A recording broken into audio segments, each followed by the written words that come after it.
Hi everyone, welcome back to Quantum Crab Math Circle. So today I'm going to talk about AMC8 in 2015, specifically two questions that are related to counting and combinatorics. We're going to repeatedly use what we call the multiplication principles to solve the questions. And I'm going to put a link to the videos of the lectures in the video description. The first question we're going to cover is question number 4. I'm going to give everyone a few seconds to just read the questions.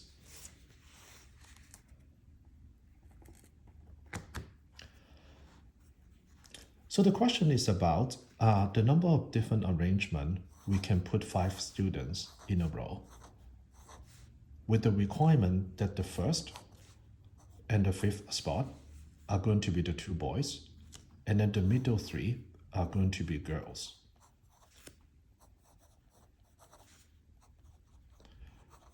So similar to many counting questions in AMC8, we need to split up the problem to successive choices.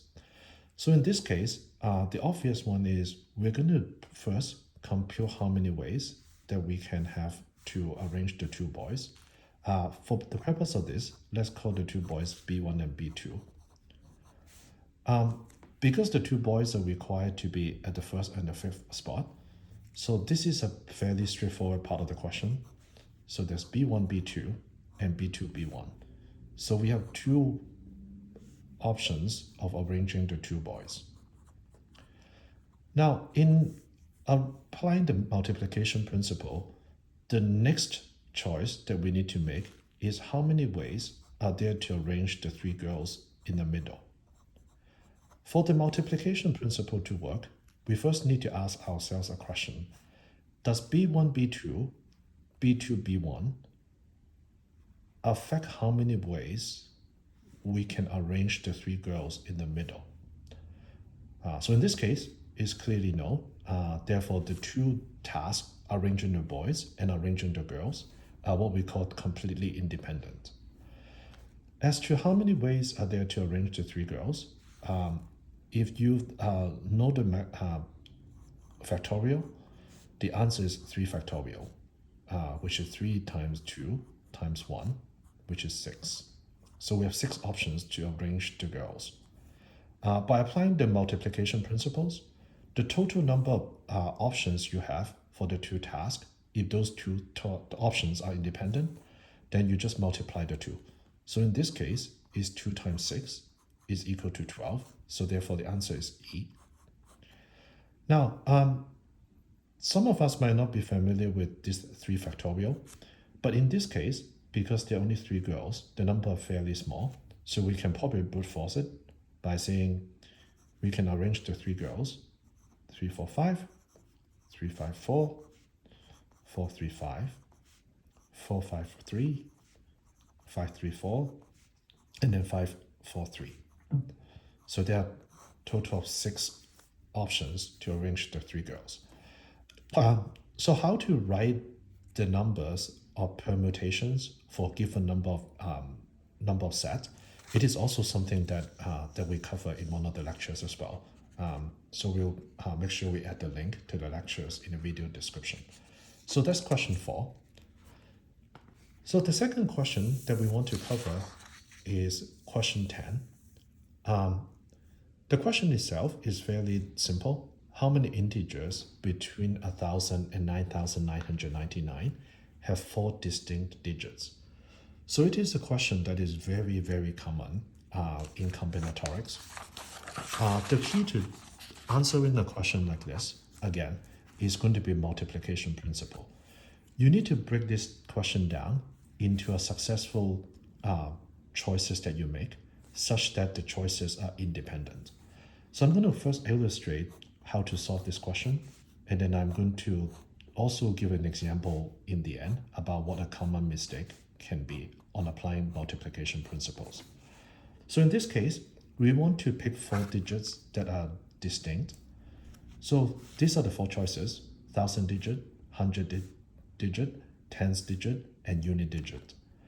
So for the 1,000 digit, because the number has to be between 1,000 to 9,999, So there are only 9 choices here, 1 to 9. So the number of options is 9. What about the 100 digits?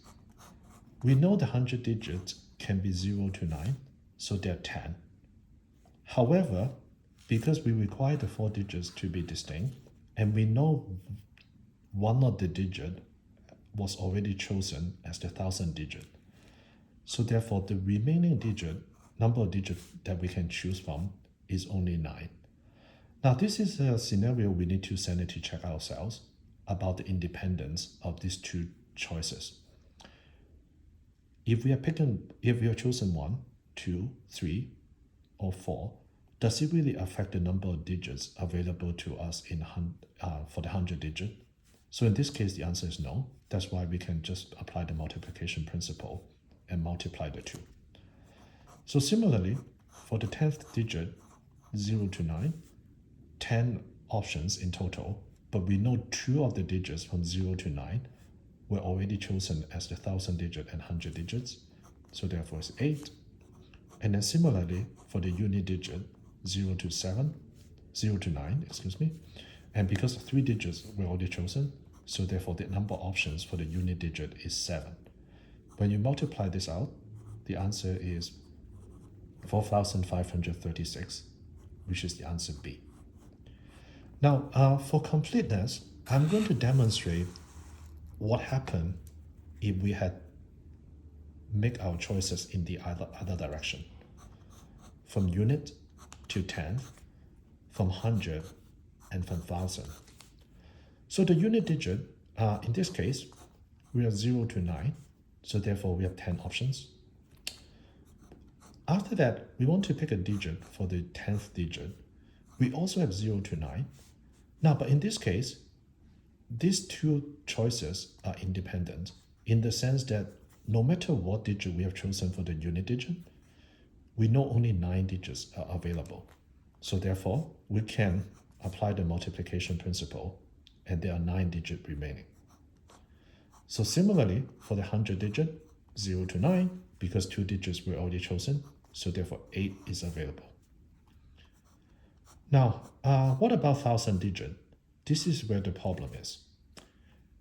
We know that we have 9 digits available to us, 1 to 9, because the question required the digit to be from 1000 to 9999. How many options are available to us?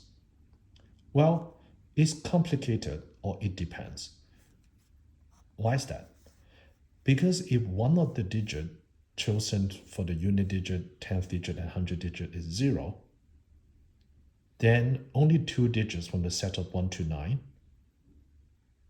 were chosen, and therefore 7 of them are available. However, if 0 was not chosen as a digit for the first 3 choices, then that means out of the 9 digits, only 6 are available. So the answer is, it depends. It could be 6, it could be a 7. When that is the case, then that means we cannot apply the multiplication principle at all, and we need to think of a different order to make our choices.